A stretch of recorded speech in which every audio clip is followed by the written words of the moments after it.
Hello. I'm on my last day with this XC90. So this is a press car that I picked up from Volvo Car Norway 11 days ago. This is a model year 25 XC90 T8 plug-in hybrid. It's finished off in the dark exterior theme. We have the ultra trim level, and the best part is finished off in denim blue metallic, rocking huge 22-inch alloys. But as I said, today is the last day. It's Sunday, and I have to deliver this beauty back to Volvo Car Norway. On these 11 days, I've driven approximately 1,500 kilometers back and forward to work, and I also had a little trip to visit Volvo Cars Torslanda in Gothenburg on Wednesday. That was a trip on approximately 600 kilometers. So I had approximately 1,000 kilometers just locally here in Oslo. In this video, I wanted to give my good, bad and ugly from these 11 days and from this exact XC90. I've driven the XC90 extensively since it got launched back in 2014. And I also own one myself. So some of the things I'm addressing today are just a reinforcement of what has always been my impression regarding the XC90. And some of the things are new, specifically towards this exact XC90. But I hope you will enjoy this video. We're starting here in Oslo, and suddenly we had a little cruise liner, a cruise ship in the background here. DFDS. Not sure where it is going, but it was a cool backdrop for this introduction. The first part we are starting with are one of the core values, both for Volvo and also for myself, on why I have so much affection and love and passion for Volvo cars, and that is their commitment to safety. Safety are also always the fundamental reason to why I'm looking at Volvo and why I'm picking a Volvo instead of other competitors. Safety has always been number one. From when I first bought my first Volvo back in 2012, the V40, then safety has always been my number one, and it's still with the XC90.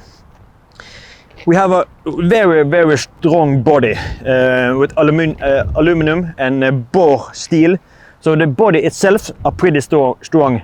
And then Volvo has a bunch of different active safety measures and passive safety measures.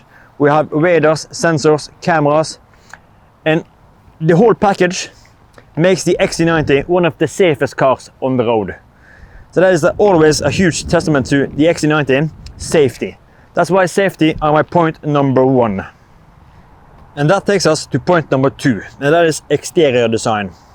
Maybe I should do this as my point number one, since safety are always like the fundamental parts to why I love Volvo and the XC90.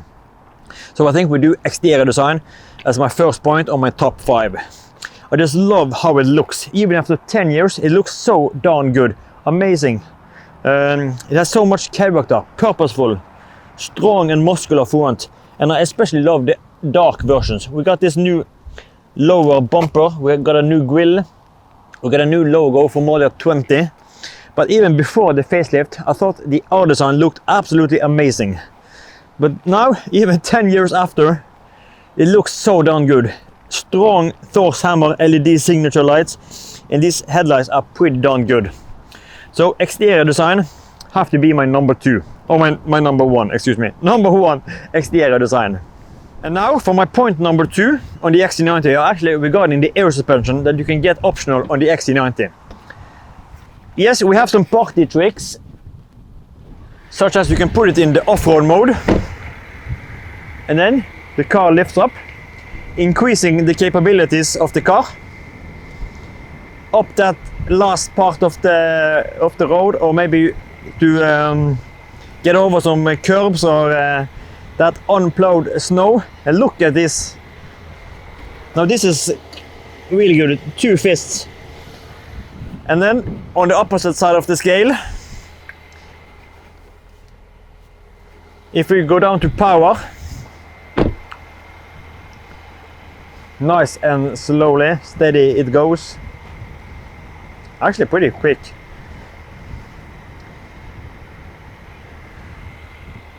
So I think it's done now, power. And then if I just completely shut it off, it's supposed to go in like park mode. Squatting down. So the air suspension gives you a lot in terms of capabilities for the car.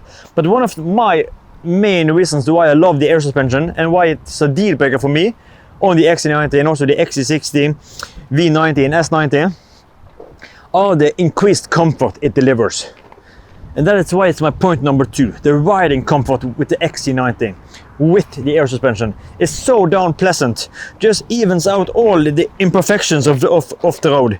All of these curbs, but on the regular road, every bump, every undulation, cobblestones in the city, speed bumps, just evens them out. So darn relaxing and pleasant to drive, and don't get bothered by all the imperfections. It is so darn pleasant. I've driven only 1,500 with this, but my own XC90 had air suspension, and it's definitely a must-have for me. I just love the riding comfort with the XC90. And that takes us to point number 3, and for that we have to jump inside the XC90. And this is one of my definitive highlights with the XC90, and that is regards to interior qualities. Everything you are greeted with, such as these beautiful door cards. We have leather on top, beautiful decor inlays, Bowers & Wilkins speaker grids, armrest wrapped in leather, and everything feels so darn good. Door release, the buttons, everything. We have leather along the center console, more of this beautiful grey ash decor inlays, revealing the cup holders. We have a little 12-volt socket here, but everything, you feel the volume knob. This, let's see if I can, without messing it up, just listen to this. I love this tactical feeling and the sound while this seagull suddenly were approaching. But this feels so good and it looks so darn good. Bowers & Wilkins tweeter, Nautilus tweeter on top, leather wrapped dashboard. But the highlight with the XC90, and this is only available in the XC90, we have Nubuck headlining. Nubuck, this Alcantara suede material, this looks so darn good, and this follows all the way over. I have this in my own XC90 and I just love it. This is super rare to find, but if you have a XC90 inscription, or now this bright or dark, if you have this, yeah, you are one of very few. I had it on my own. And one of the cool things this one delivers are regarding the sun visors. These are now wrapped in leather, Nappa leather with contrast stitching. And just the weighting of these, I just love this. And as I said, only available in the XC90. Leather wrapped sun visors, and also the grab handles wrapped in leather. Not this cheap plastic, leather with contrast stitching. It's this attention to details that I just love in the XC90. And this is just the small touches that just takes it one step above your average XC90. So the interior qualities, yeah, you feel at home here. Not to mention these beautiful seats. These are just world class. Ventilated seats with massage. Oh, I start this massage every time. Feel like 15 minutes, yeah, just start it again. Beautiful and delicious Nappa leather. And it looks good and it feels just, superb. So interior qualities, that is my 3rd on the list. And then my 4th on the list are actually regards to the space and practicality of the XC90. With just one tap, you can just fold the center seats. So if you're storing something, maybe you have skis or something, a long item, shopping at IKEA, you can just fold this middle row. So 20, 40, 20. Very convenient. And all the seats, let's see, just put it back, tilt the backrest. All the seats are controlled individually on the 2nd row. You can adjust the length if you want more cargo space, or maybe space for your 3rd row passengers. Or you can tilt the seat. Here we have the upright position, and then, yeah. So the practicality and the space you get in the XC90 are just top notch. That's why it's my number 4. The last point I have on my top 5 good things are regarding the consumption.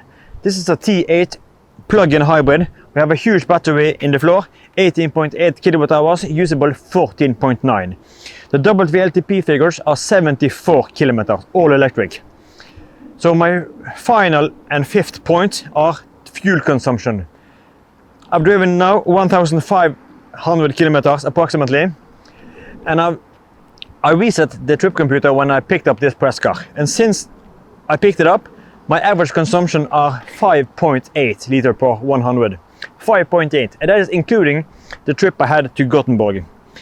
Before I had the trip, the average consumption was approximately 3.3, and still dropping and dropping and dropping. I could probably see like a 2 if I just drove it locally, but 5.8 on this 1,500 kilometers are very, very good.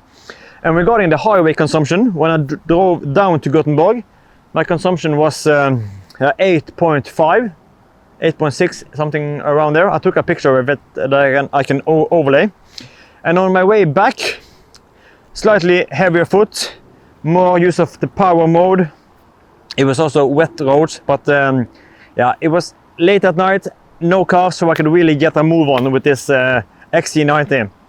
And then, even if I pushed it, I thought, yeah, the consumption would get really, really high. I started with half a battery and full tank, but the consumption ended on 10.1. So that is not bad, given the speed and also the massive size of the XC90. So consumption are really, really great on this enhanced version since model 22.5 with the bigger battery. Just a huge, huge upgrade. So that was my top 5. We had the exterior design, we had the ride comfort, we had the interior qualities, we had the space and practicality, and lastly now we had the consumption. And that takes us to the backside of the medal. And now we come to the bad things, because the XC90 aren't perfect. There's always a backside of the medal. Even if it's pretty close, it's not perfect. There's a couple of small things that I'm nitpicking on. And these items here, these aren't relevant for the first XC90s, because my own XC90, the model 17, that was perfect. And the 18, slightly better, 19 and 20 was like the peak year. But then stuff started to happen. And these elements here, yes, they are just nitpicking because I love the XC90, but it's once again, it's the small things that can annoy you. And I'm actually starting on my point number 1. I have 4 things I want to complain about, and then 1 ugly thing at the end. Regarding air suspension, because previously you could set an individual drive mode, so you could drive it in like the hybrid powertrain, but you could get the low suspension like you have in power and pure if you're driving on a highway and you want maximum efficiency. So you want it to sit pretty low down, but that's not possible. There's no individual drive mode available in the XC90. So you can drive it in power, yes, but then you have higher consumption because the motor are on full alert. But I just want the low suspension and hybrid. Why can't I get it? That's why it's my complaint number 1.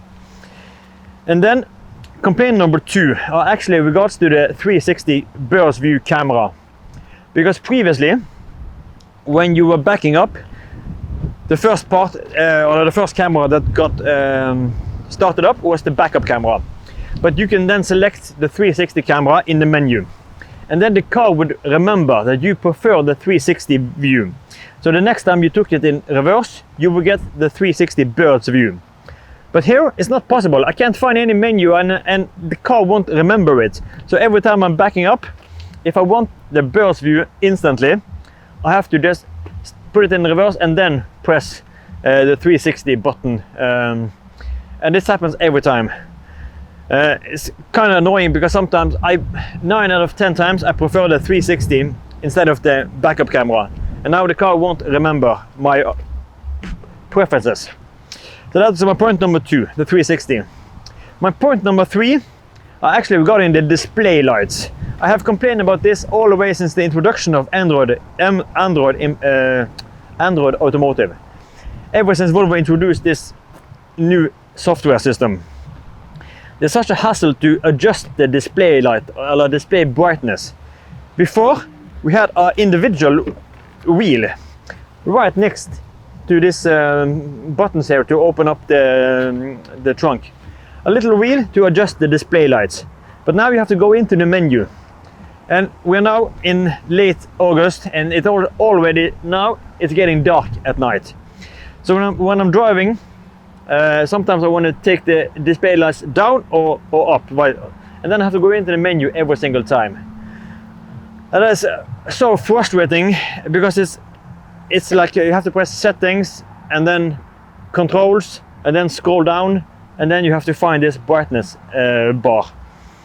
It's really annoying because I want to tune it all the way down when it's dark, and like now when it's bright I want to tune it up again. So you have to every day, 1 or 2 times a day, I have to access this setting. It's kind of annoying. That's my point number 3. And my point number 4 are actually regards to the backup lights. Once again, it's getting dark and I'm getting old, but these are absolutely rubbish. Absolutely rubbish. You can't see shit.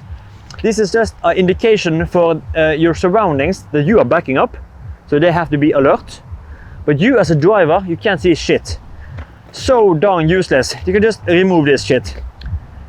This applies every single Volvo.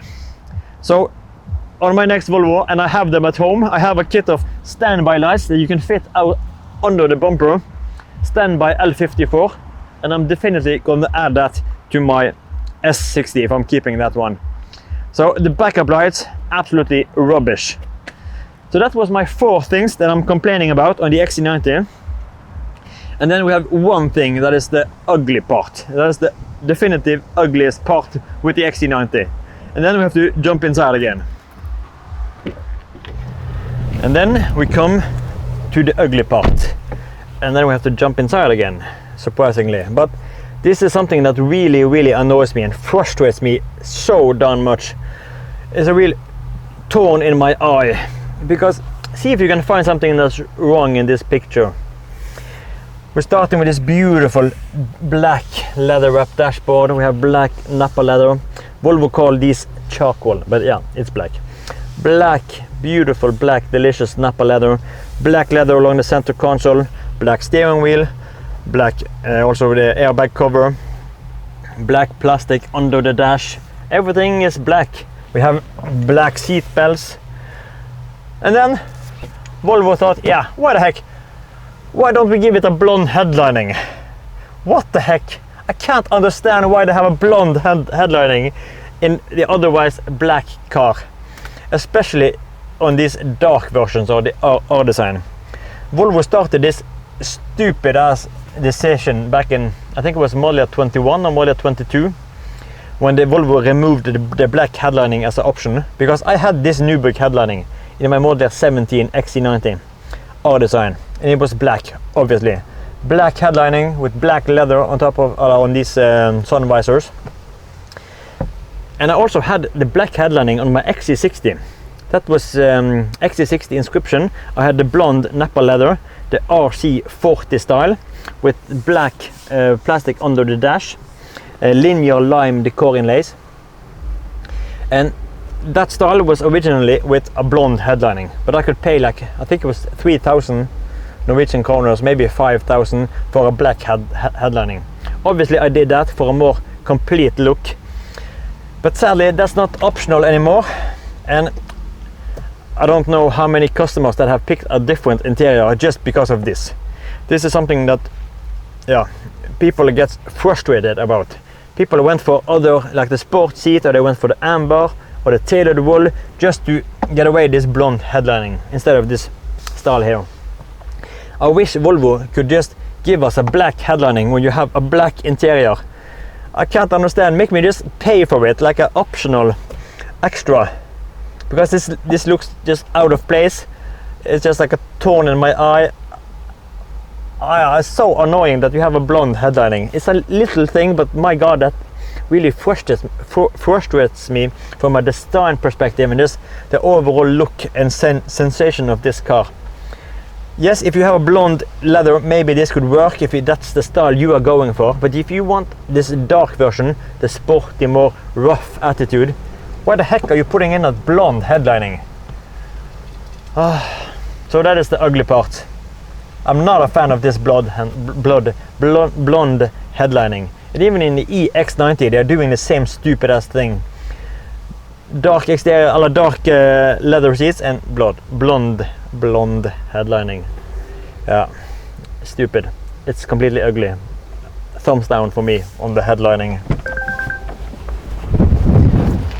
So that was it for my good, bad and ugly with the XC90 after 11 days and 1,500 kilometers. Overall, it's still a 9 out of 10. My complaints, nitpicking, the worst part or the ugly part with the headlining. But I just love the XC90. And I'm really excited to follow the XC90's journey forward. So I think it's time to wrap up this video. I hope the audio turned out good.